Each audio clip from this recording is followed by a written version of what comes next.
Autumn by Rainer Maria Rilke. The leaves are falling, falling as if from far up, as if orchards were dying high in space. Each leaf falls as if it were motioning no.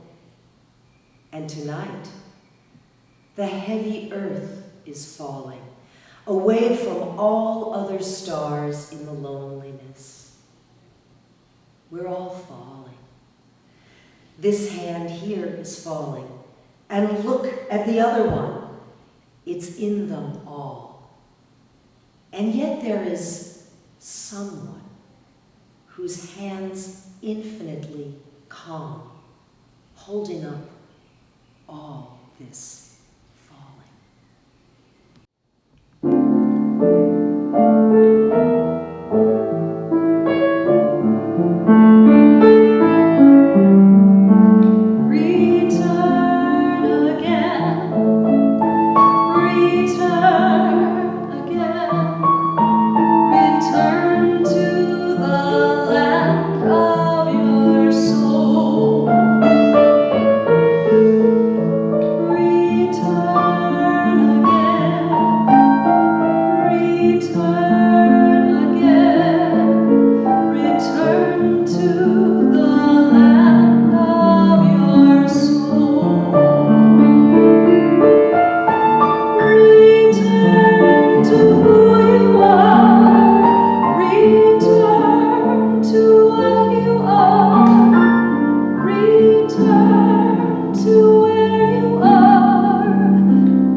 I spent some time in Lake Tahoe last week, closing up a cabin that my family has been the caretakers for the past 30 years. After a week of terrible smoke, it was an amazing thing to breathe deeply and to welcome the scent of pine and sage and the coolness of mountain air into my lungs. My daughter, Ellis Jane, was happy to escape the perils of online learning, if only for a few days, and we spent as much time as we could outside, dipping our toes in freezing cold streams of water and climbing up granite rock face. It was a gift to be far away from it all, and to remember that I am I, and she is she, and the mountains are the mountains no matter what. Being in the wilderness returned us to ourselves. And that is what I think we are all needing the very most right now. Opportunities to return to ourselves. Small outlets of ways to come home. And remember that we are still, even though there's so much all around us that's unrecognizable, we are still we. What touched me most deeply, and what does every year was the turning of the aspen leaves. To say that the leaves became a golden light is not to capture the pure saturation of fall in their leaves, the sheer mass and breadth of something that yields to time in such a way is awe-inspiring. The trees serve as a reminder that God is God, no matter what. When I returned home, I read an article about fall leaves that revealed some surprising truths to me. Did you know that many leaves contain yellow and orange pigment all year long? But in the spring and in the summer, they're masked by vivid greens of chlorophyll to provide energy for photosynthesis. But as the days shorten and the temperature falls, that chlorophyll breaks down and drains away, and the yellows and the oranges begin to shine through. They were there all along. Quiet, unnoticed, but now they emerge as the green curtain fades away. If God is a painter of autumn trees, what we see is an art not of addition, but subtraction. In the art of revelation, of revealing the hidden beauty of what was already there.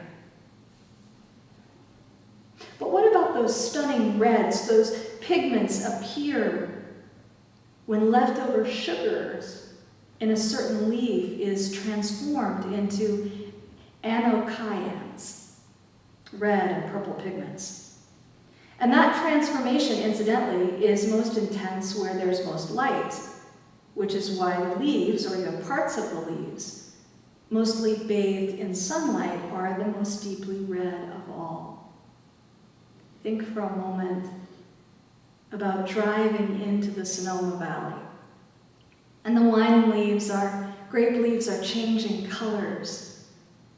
On one side of the highway is that deep and gorgeous yellow.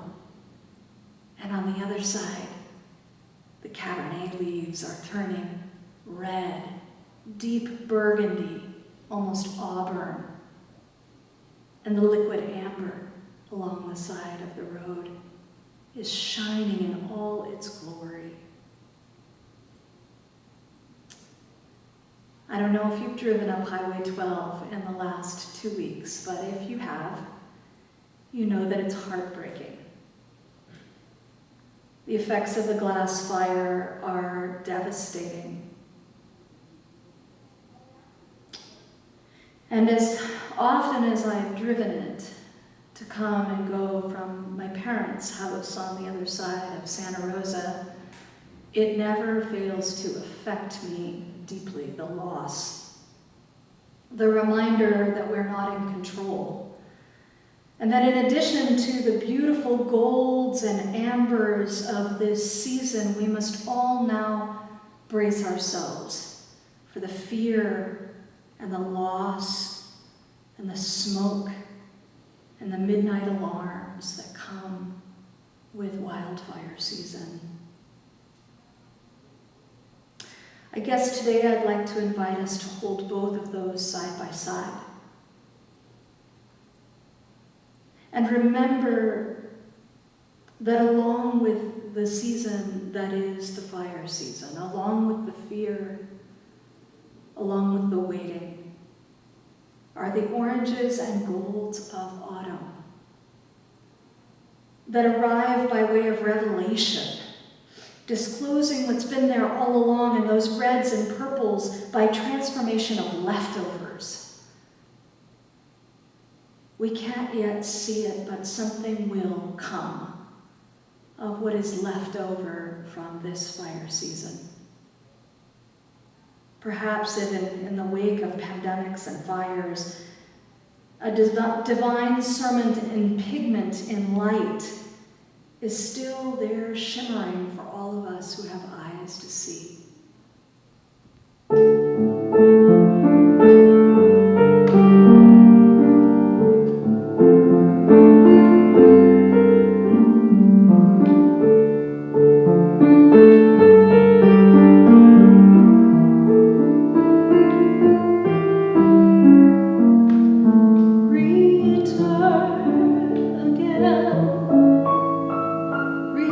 time.